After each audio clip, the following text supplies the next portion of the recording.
Hi, in today's video I wanted to talk about a very important topic, death. I know this sounds a bit scary and it sounds a bit crazy, but we always hear that women with PCOS have an increased risk of disease. Now the question is, which diseases and how much more higher is our risk? And lastly, a bit of a morbid question, does that mean that we live shorter lives?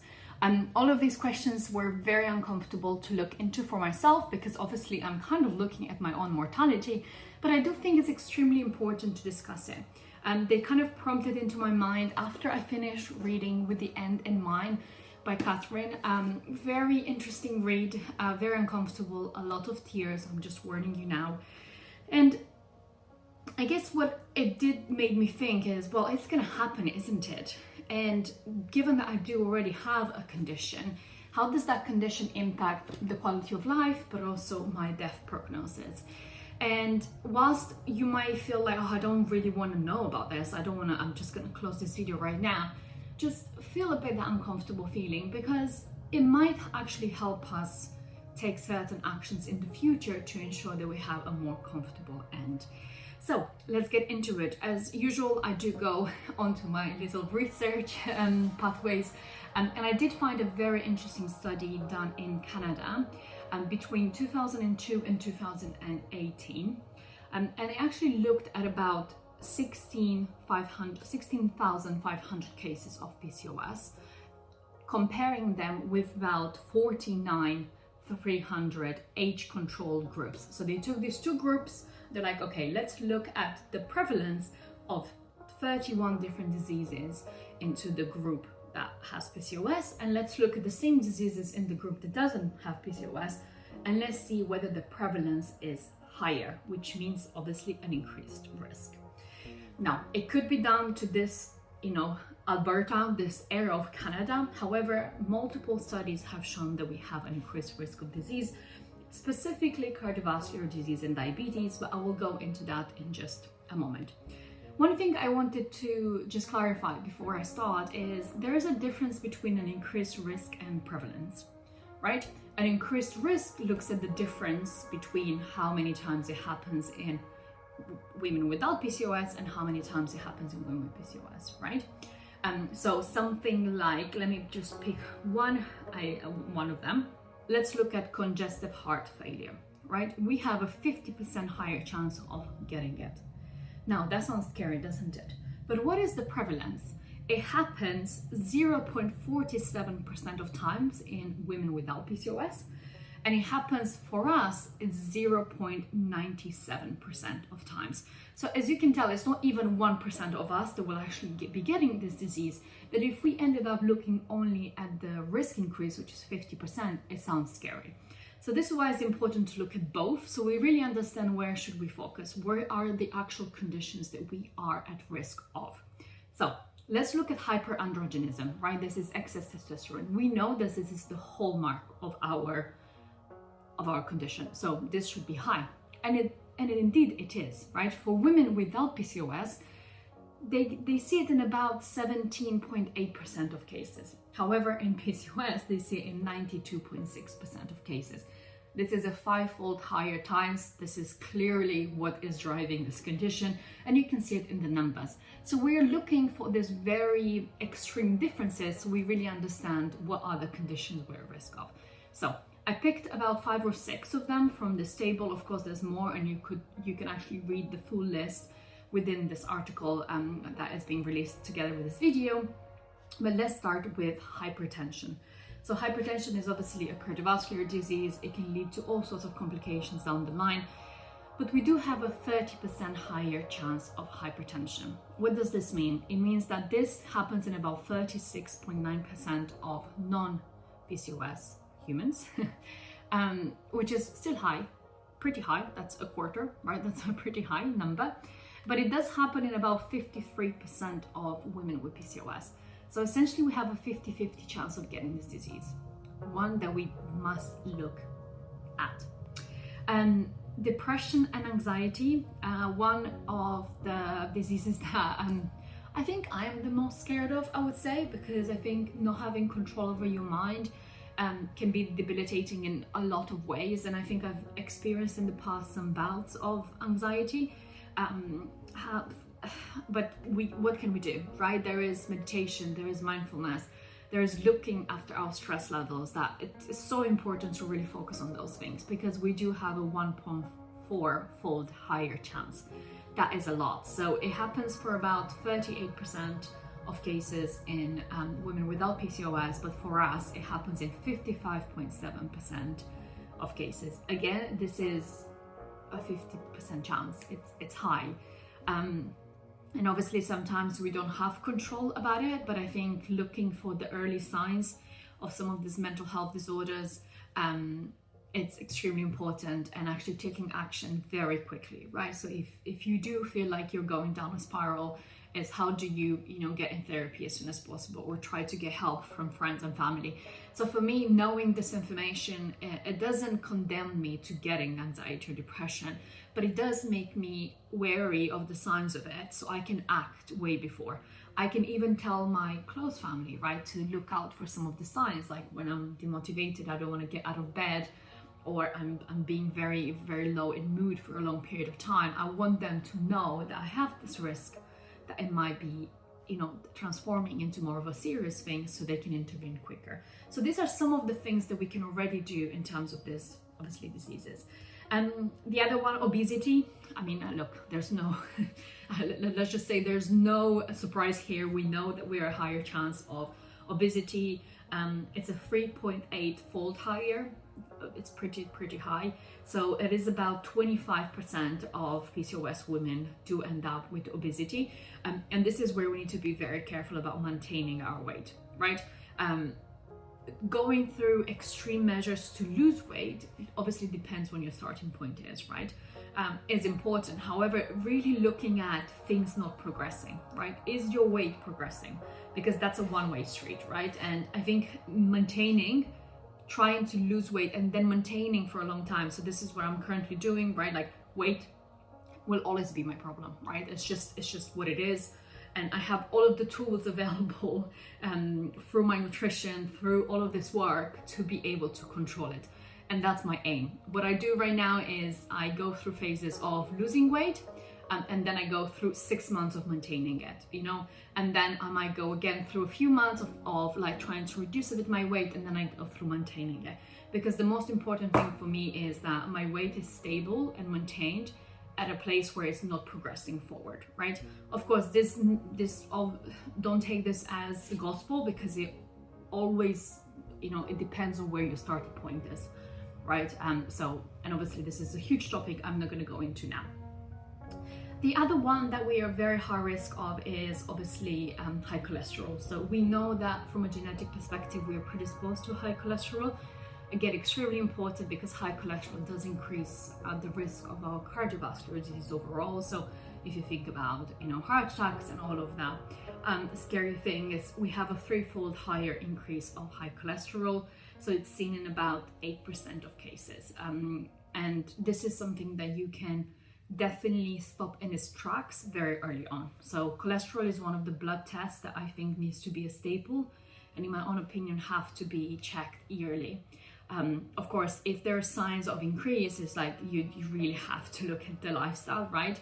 Increased fiber, increased exercise, lower calories, lower stress levels, lower inflammation. All of those things that we talk within the newsletter on a regular basis are extremely important for it to not progress into something more serious. Lastly, well, not lastly, almost. So we've got endometrial cancer. This is obviously the cancer of the endometrium, which is the tissue that forms just before your period comes. And because we don't ovulate, this risk is a bit higher. I'm gonna do an in-depth video and article on this, because I think it's very important to dig deeper, because cancer is scary.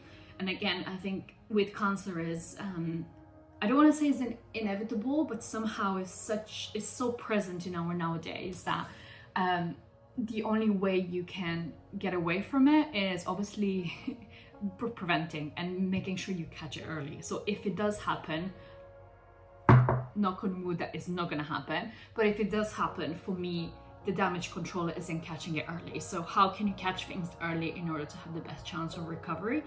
I know I lost my dad to lung cancer, and I think this is the disease I'm the most scared of overall in life. But being scared of is not going to help, right? Realistically speaking, being scared, it's a feeling, it's a fear that, you know, you can feel it, but how is that going to impact your odds? The only thing that impacts your odds is knowing where you stand and actually taking the right actions to prevent it, which is obviously what we're trying to do in this video today. Lastly, we've got IBD, inflammatory bowel disease. This is a disease of the gastrointestinal tract. We have a 3.5-fold higher. Looking after our digestion is extremely important. And the reason for that is because we eat a lot of bad things. Our environment, unfortunately, is filled with things that are not conducive to our health, right? The lack of fiber, the lack of rich in nutrient foods that we're consuming, you know, the lack of movement, all of these things are putting a lot of strain on our digestive system. Eating too late, you know, eating high carbohydrates, high fat, high processed foods. You know, I'm not saying you're doing that, right? I'm not accusing anyone of doing that. I'm just saying what our environment is filled with, which obviously eventually leads to us having some of those things. Lastly, there is a very weird one, which is STDs, sexually transmitted diseases. For some weird reason, which I actually don't know why, we have a 3-fold higher chance. That is a lot. That's like, so in normal population, right, and people without PCOS, it happens 1.3% of times. Whereas for us, it happens 7.8%. So not crazy amounts, but it does happen. So maybe it's because we have more unprotected sex, because we don't ovulate, so we're not scared about getting pregnant. That will be one of my hypotheses, but I don't know. You can do your own take on that. Okay, so look, there's a lot. So just breathe in, let's take a breather, let's really look into how we're feeling. How do you feel about it? Just hearing me talk through all of these different types of diseases, what kind of feelings do you have? And I think it's important to sit with that reflection. Sit into, what am I doing now that is maybe helping getting there? What am I doing that's actually preventing it? Like, what are the things that I'm doing well, and where can I intervene? Now, I just want to make a very quick post to say, we don't always have control over our risk of disease. I think sometimes this world of health and wellness and longevity and you know, like nutrition just makes it look like you could prevent anything and everything, which is a lot of the things that I discuss are preventable diseases. However, there's also a lot of things that are outside of our own control, including our genetics, our environment, like what city do you live in, what level of stress you're you know, exposing yourself to on a day-to-day basis, you know, your culture and your food and your job, your type of job. So I do think it's important to feel empowered that you can do something about it, but also don't feel the guilt that you're bringing upon yourself all of these diseases because of your actions. So I think there's a fine balance there, that there are some things outside of our control, and we just need to do our best and trust that we can handle it once it happens. So that will be my only little caveat there. And now on to the most important question and the scary question, which is, do we have shorter lives? AKA, do we die sooner? So here there's some good news and some conflicting news. So let's go through the good news first, because, you know, after all of this disease kind of talk, I think we need an uplifting thing to go through. So there's a study that was published in 2023 who followed a well-defined cohort of women with PCOS for about 32 years. So I think most of them were, if I'm not mistaken, they reached the mean age of 81. So they followed them for about 32 years. What they found is there was actually a no increase in all-cause mortality or cardiovascular related mortality. And the mean age of these women were about 81. So, you know, people passed away around that time, more or less, like people older or less. But overall, when they've compared it with people without PCOS, they did not found that there is an increase in all-around mortality, which is very interesting. Like, how can we have all of these diseases but then don't die of them? Well, first and foremost, we tend to prevent a bit more, right? So we do actually take quite a bit of care of our bodies because for obvious reasons we're kind of pushed into it. And there's also very good ways of managing all of these diseases, right? And essentially you can live longer with them. And it doesn't mean that you're going to die of them. Obviously, we're talking about, you know, length of life versus quality of life, which is another story. Like, do you want to live longer but with diseases, or do you want to live shorter without it? So that's one of the reasons. The other interesting reasons would be that actually our higher testosterone levels post-menopause, so we know that the testosterone levels actually, you know, stay a bit higher post-menopausal, might actually be protective against cardiovascular disease. Very interesting. The only caveat on this study specifically is that a lot of these women had a surgery called wedge resection surgery. So what this means is within the 90s, they basically went into the ovary and actually scraped a part of it as a way of stopping the higher testosterone. So this is where these people have had a very significant treatment for PCOS, which is no longer available for us within this nowadays. I'll do another article and video on why is that and what did that mean. But it could be that that is what is leading to a lower increase in mortality rate. So all in all, a bit of a good news, but also cautiously looking at this as truth because of this surgery. There is another study that came out. However, I was only able to find the abstract, which is, you know, like the top level information about the study. And it seems like it was presented at some sort of conference. I have emailed, you can see here, I've emailed the journal to see if I can get the full extent of the study to look a bit more into it, because kind of what they are claiming is quite strong. So I really wanted to understand what it is. However, so this research specifically that only has the abstract looked at 9,000 women with PCOS and matched them with about 70,000 controls. And what they found is that women had a 47% higher risk of dying during the study period compared to women without PCOS. And I'm gonna pause. That's a lot, right? So, which means they were 40% more likely to die sooner, essentially. The mean age of this group was 51.4 years, which something doesn't sound right. Like, it doesn't sound like we will be dying at 50.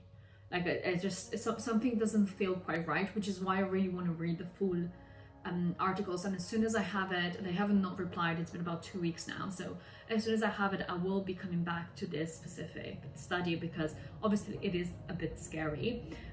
But if we remove some of those numbers, the reason why they saw this increase is diabetes, which actually we have not discussed in the previous one, which is interesting. We do have a threefold higher increase of diabetes, so that's quite a lot.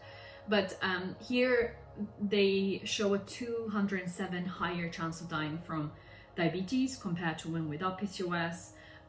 The other one is CVD, so cardiovascular disease, bronchitis, which again is quite interesting. The bronchitis is showing up.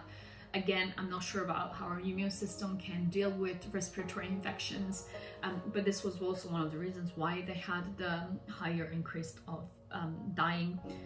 And then lastly, tumors. So I would expect that to be endometrial cancer, but again, I do not have the full extent of this.